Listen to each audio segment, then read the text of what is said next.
Bonjour les amis, vous êtes avec les Gilets jaunes constituants au pays de l'Urepoix. Nous sommes aujourd'hui avec le citoyen Fadi Kassem à propos de la constitution de l'an 1, la constitution du 24 juin 1793, constitution fondamentale qui n'a pas été appliquée, qui a été remplacée, etc. C'était le contexte révolutionnaire de l'époque.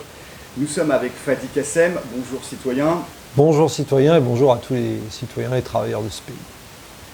Alors, cette première vidéo, c'est une introduction. Ouais. Il va y avoir une série de vidéos qui vont s'enchaîner parce que le sujet est très vaste. Il y a la constitution de l'an 1, mais il y a aussi la déclaration des droits de l'homme et du citoyen du 24 juin 1793 qui est associée à cette constitution. Tout à fait. Qui n'a rien à voir avec ce qui est montré actuellement, la déclaration des droits de l'homme et du citoyen actuel. Donc on va revenir là-dessus. La première vidéo, tout simplement, ça va être les références historiques. Toi, tu es prof d'histoire, donc tu es un ancien Sciences Po, prof d'histoire en lycée.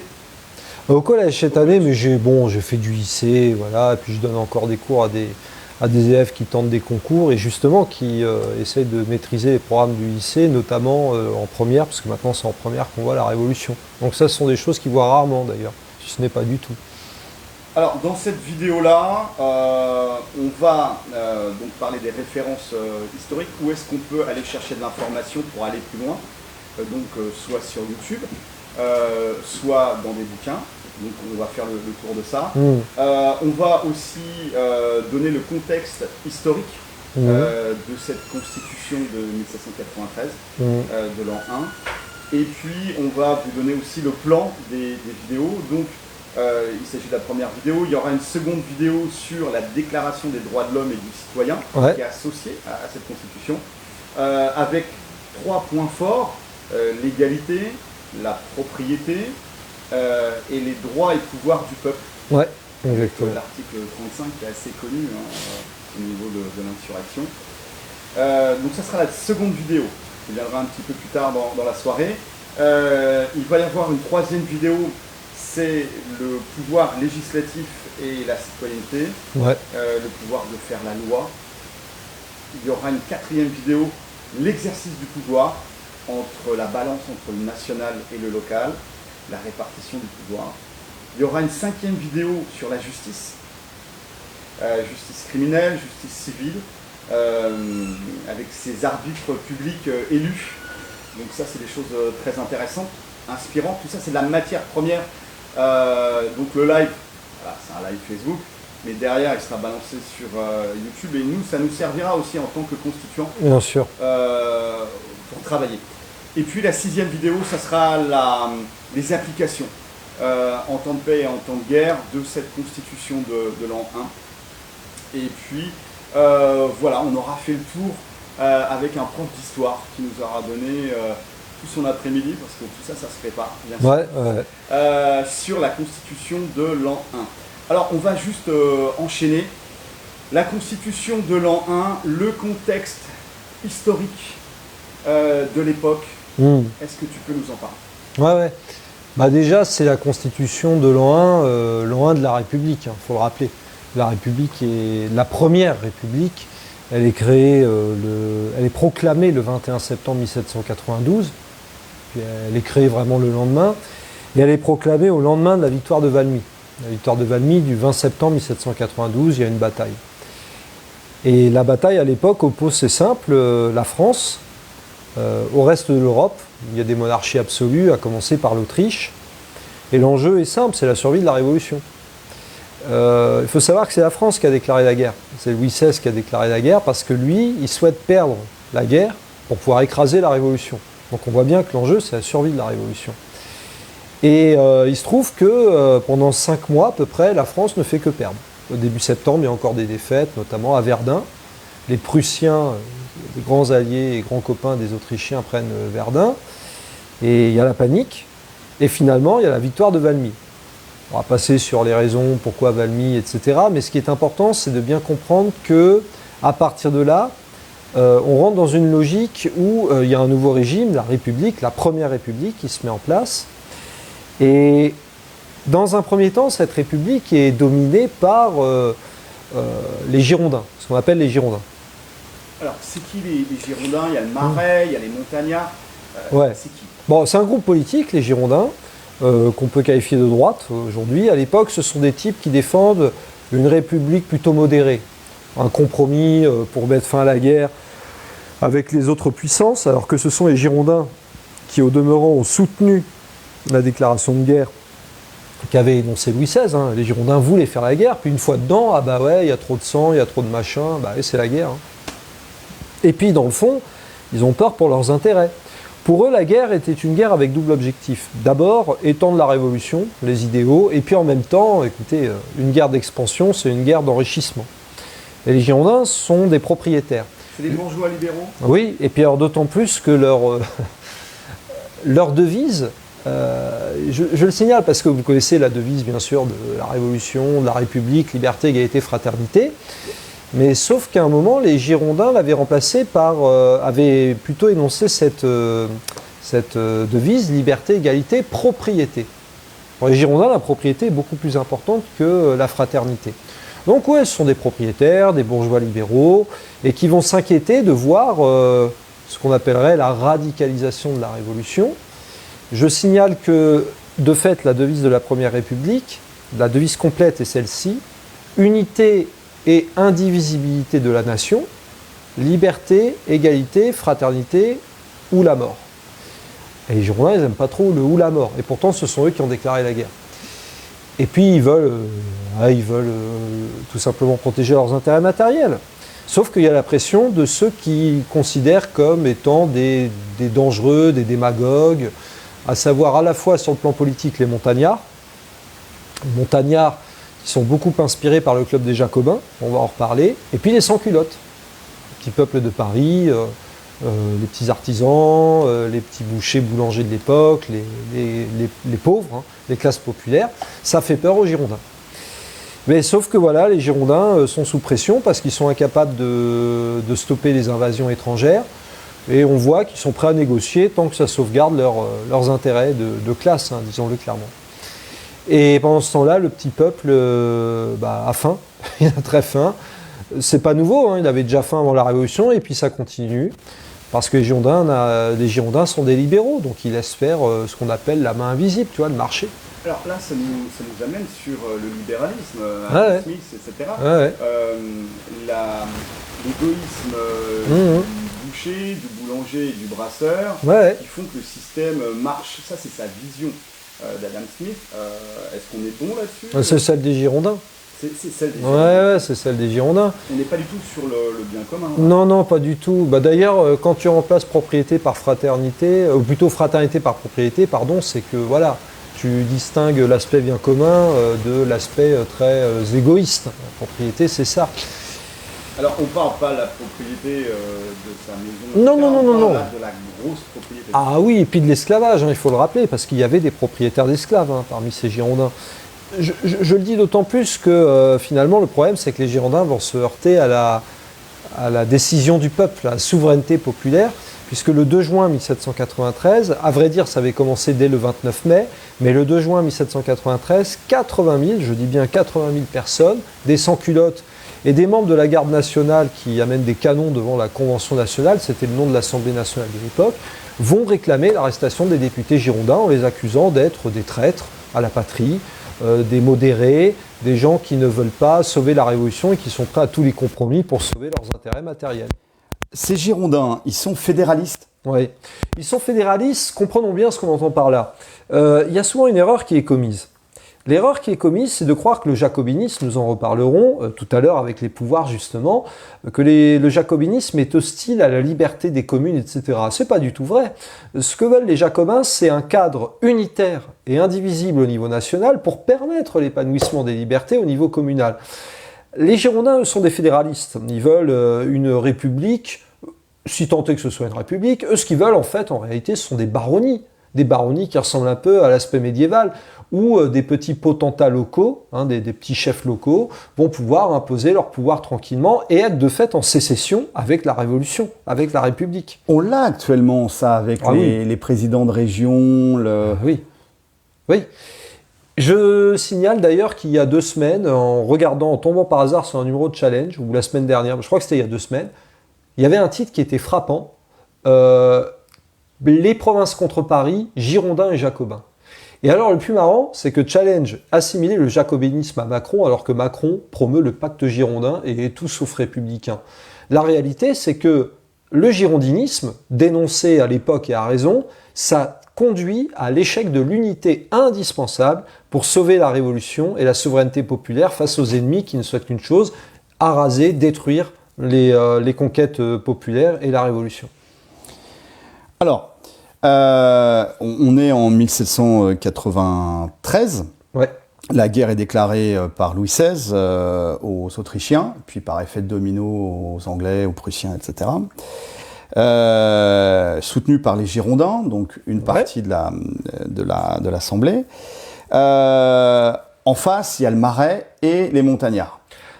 Alors, on va bien expliquer. Le Marais, c'est le centre. Le centre, c'est comme d'hab, un coup à gauche, un coup à droite, ils sont capables de s'entendre avec tout le monde. Ils le font d'abord avec les Girondins, et puis après, quand ils voient que le vent tourne et qu'il y a la pression des sans-culottes, la pression d'une partie de la garde nationale, ils basculent du côté des Montagnards, c'est la gauche. Les Montagnards, dans la montagne, on disait Montagnards parce qu'ils siégeaient en haut de la Convention, ils se retrouvaient dans les sièges en haut de la Convention. On retrouve notamment Robespierre, Saint-Just, Marat, Danton, Desmoulins, on retrouve tout ça, sachant qu'eux-mêmes sont pas tout à fait d'accord sur la façon dont il faut conduire les choses. Mais globalement, c'est ça. Et ils sont proches des sans-culottes. Ça, c'est important. Est-ce que les sans-culottes, c'est les gilets jaunes de l'époque ? La réponse est évidente, oui. Naturellement, c'est le petit peuple en révolte, c'est le petit peuple qui dénonce la corruption, qui dénonce tout ce qu'on vient de dire, les conditions de vie déplorables, et puis le fait que, encore une fois, les propriétaires défendent avant tout leurs intérêts particuliers avant de défendre le bien commun, la République une et indivisible. Ça les intéresse pas trop dans le fond. Les sans-culottes, ce sont eux qui vont être un point vraiment de fixation de la révolution dans la dynamique révolutionnaire, j'ai envie de dire. La première déclaration des droits de l'homme et du citoyen, c'est le 26 août 1789. Ouais, c'est la première, c'est celle que tout bon enseignant d'histoire-géographie de France et de Navarre doit enseigner aux élèves. Il faut savoir qu'elle est adoptée quelques semaines après le début de ce qu'on a appelé la Grande Peur. C'est-à-dire qu'après après le 14 juillet 1789 à Paris, en fait, ça pète dans les campagnes, les paysans se soulèvent, il n'y a pas que les paysans, ils veulent la fin des taxes, des corvées, de tous les avantages féodaux dont bénéficiaient les seigneurs. Et en fait, la bourgeoisie de l'époque et l'aristocratie ont tellement peur que dans un premier temps, elles vont annoncer l'abolition des privilèges qu'elles n'abolissent pas, bien entendu. Ça, c'était dans la nuit du 4 au 5 août 1789. Et puis le 26 août, il y a cette fameuse déclaration des droits de l'homme et du citoyen. Donc on est dans ce contexte de peur. Il y a la peur, donc on fait un texte rapide.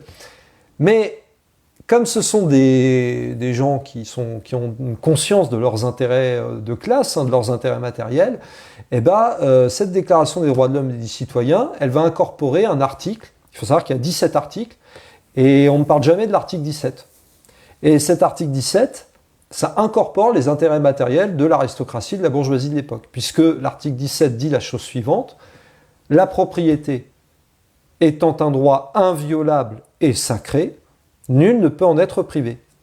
Et puis après, il y a des conditions telles que ça ne marche pas de toute façon. C'est-à-dire vous gardez la propriété. Et il faut bien comprendre qu'être propriétaire en 1789, c'est donné à quasiment personne. C'était la noblesse de robe ?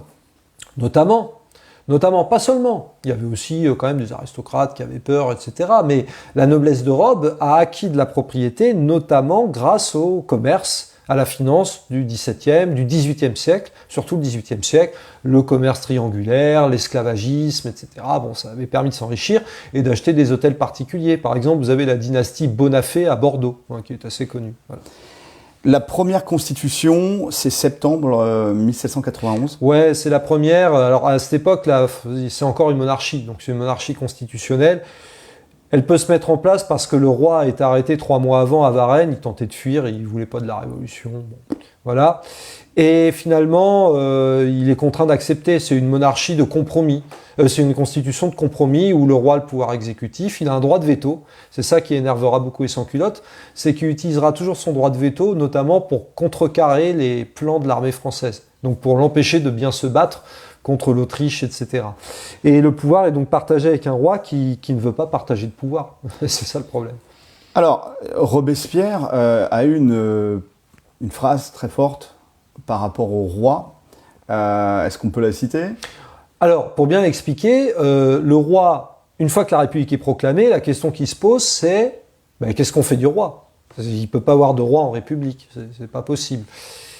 Et progressivement, l'idée d'un procès fait jour, parce qu'en plus on découvre des documents dans une armoire de fer secrète, machin, comme quoi Louis XVI délivrait les plans de l'armée française à l'armée autrichienne. Bon, ce qui est certain, c'est qu'il ne faut pas oublier que la femme de Louis XVI était autrichienne, donc ça a aidé. Il y a bien des présidents de la République, de la République française actuelle, qui ont vendu des tonnes d'or aux Américains, oui. ou Alstom, enfin, bon. Scandale d'État. Scandale d'État. Et non, mais il faut le rappeler parce qu'effectivement, dès lors, la question va se poser, mais un roi en République, qu'est-ce qu'on en fait ? Alors, il y a 3 options. L'option plutôt girondine et royaliste qui est de le sauver. On l'exile quelque part ou on protège sa personne. Il y a l'option montagnarde qui se divise en 2 branches, donc c'est 2e et 3e option. L'option numéro 2, parmi les montagnards, ceux qui disent qu'il faut un procès, et puis il faut le condamner à mort, par exemple ce que dit Marat. Et puis il y a la dernière option, c'est celle de Robespierre. Robespierre dit, mais il n'y a pas de procès à avoir. Un roi n'est pas un homme ordinaire. Un roi, c'est pas une personne, c'est la représentation du pouvoir. Donc, ça ne peut exister qu'en royauté, pas en république. Or, Louis XVI, s'il possédait tout le pouvoir, ça veut dire qu'il empêchait la nation de vivre, puisqu'il y a un transfert de souveraineté de la monarchie absolue vers la nation. Et la nation, c'est le peuple. Donc c'est simple, par son existence même, Louis XVI empêche la nation d'exister.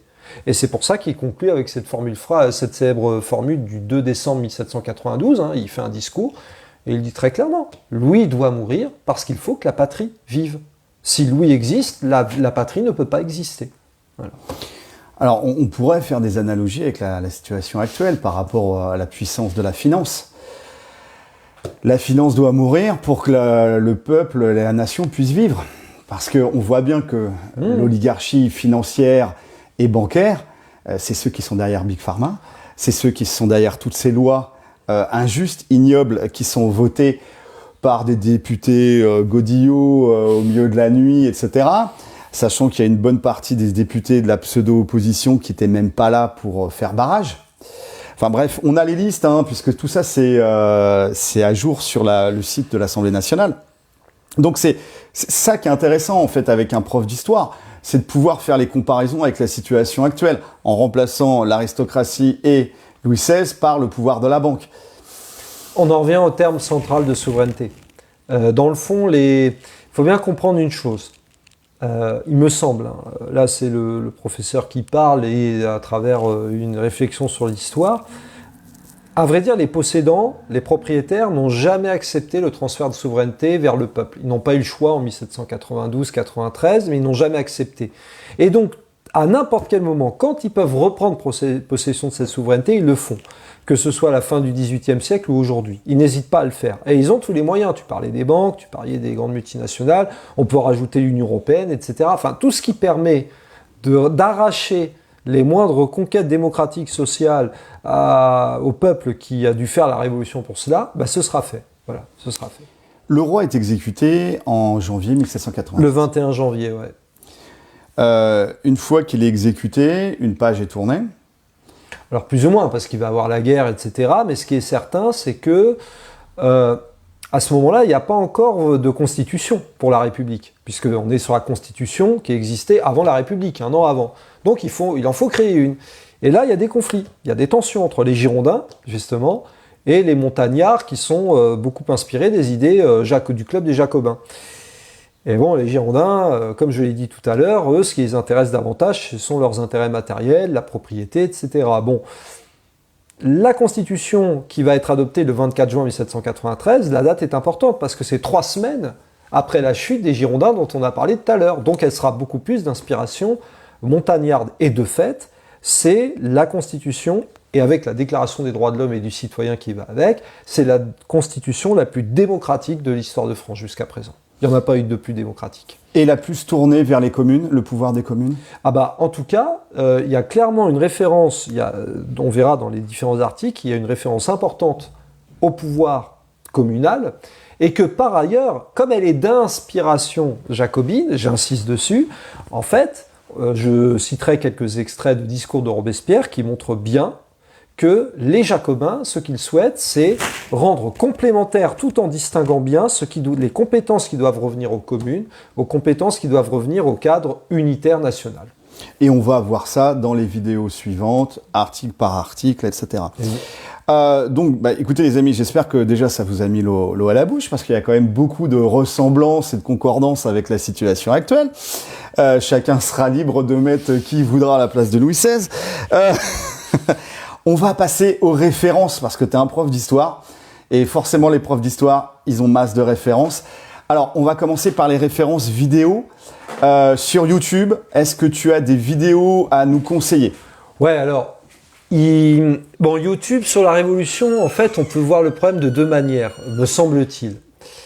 D'abord, nous avons un historien qui a fait un énorme travail, il est mort il y a quand même un certain temps maintenant, qui s'appelle Henri Guillemin.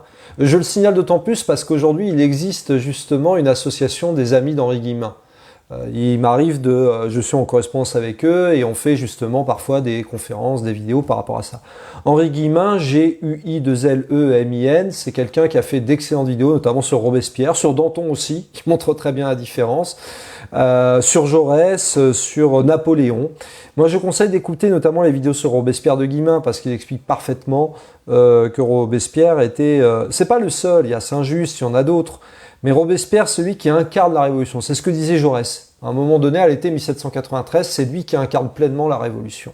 Donc je conseille de voir ces vidéos-là. C'est un petit peu long, mais c'est excellent. C'est magnifiquement raconté. Il y a du verbe, et surtout il y a des faits. C'est factuel. Guillemin, ce sont des sources, ce sont des faits. C'est de la précision. Donc là, on n'est pas dans une logique d'incantation, d'idées qui reposent sur du vide. Et puis, si on doit être sur du plus récent, pour comprendre la Révolution, on aime bien évoquer aussi des films. Moi, je conseille le film de 2018, Un peuple et son roi. Un peuple et son roi. Pas un roi et son peuple. Un peuple et son roi. Parce qu'on voit parfaitement comment ce sont notamment les sans-culottes qui vont imposer la dynamique révolutionnaire. Et c'est très intéressant parce que si vous regardez ce film, vous verrez que les deux personnages révolutionnaires qui sont les plus mis en avant et les plus proches du peuple sont Marat et Robespierre. Un peuple et son roi. Un peuple et son roi. Sur YouTube?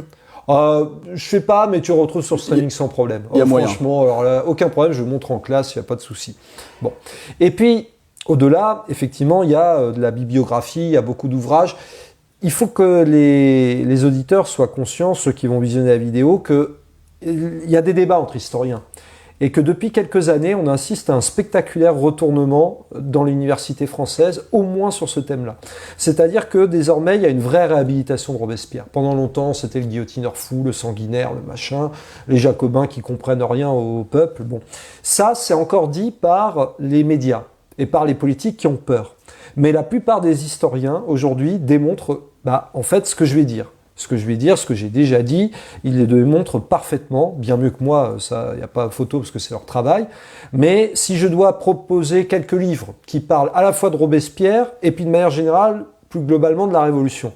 Alors, un premier ouvrage d'Hervé Levers, la biographie de Robespierre, une excellente biographie, efficace, simple, et qui interroge véritablement la complexité du personnage.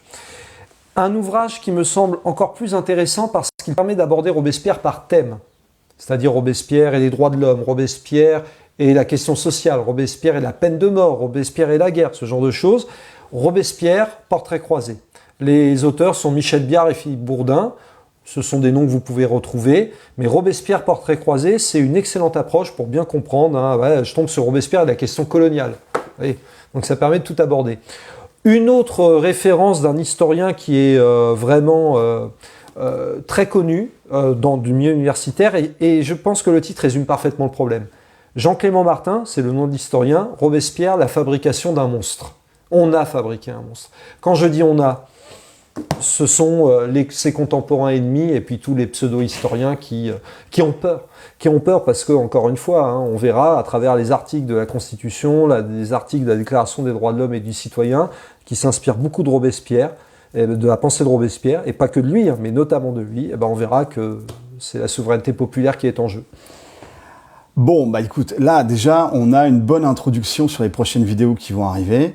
On va juste, il y a des banderoles derrière toi, on va juste regarder ces banderoles. Alors, ce système est une fraude, rejoignez la résistance, rejoignez les gilets jaunes. Et prison à vie pour tous ceux qui nous fracassent, finances, banques, hauts fonctionnaires, élus, médias, intellectuels et artistes. Stop au terrorisme psychologique. Donc là, c'est tout le pouvoir en fait des médias qui nous font vivre dans la peur et qui nous font accepter des choses inacceptables. Il y a 10 ans, il y a 15 ans, est-ce qu'on aurait accepté ce qu'on accepte maintenant? À vivre dans la peur. J'ai envie de te dire que malheureusement, quelque part, alors là, ça prend une ampleur encore plus incroyable parce que de toute façon, tout est fait pour abrutir, pour abêtir les gens. D'ailleurs, c'est intéressant parce qu'on les abêtit comment? De deux manières, à la fois par les médias et puis par le problème matériel. Il faut quand même préciser que nous avons plus de 10 millions de pauvres en France, qu'aujourd'hui, une famille un Français sur 3 ne fait pas 3 repas par jour. Il faut en avoir conscience. Ce sont des chiffres que je donne qui sont des chiffres officiels, qui viennent de l'INSEE ou de statistiques, etc. Or, la peur, le vide, ça permet de gouverner et dans l'ignorance. Et c'est déjà ce que dénonçait Robespierre en 1788. Il disait ceci: la plus grande partie de nos concitoyens est réduite par l'indigence, suprême degré d'abaissement, où l'homme uniquement occupé de survivre est incapable de réfléchir aux causes de sa misère et aux droits que la nature lui a donnés. Sauf qu'il y a eu les gilets jaunes. Et ça a fait très peur, c'est pas par hasard. On voit qu'ils ont peur. Voilà les amis, ça c'était la fin de la première vidéo d'introduction sur d'autres vidéos qui vont suivre en soirée, plus le contexte historique de cette constitution de l'an 1 avec les références vidéo et bibliographiques. Voilà, on vous dit à tout à l'heure, force et honneur, on ne lâche rien. Force et honneur.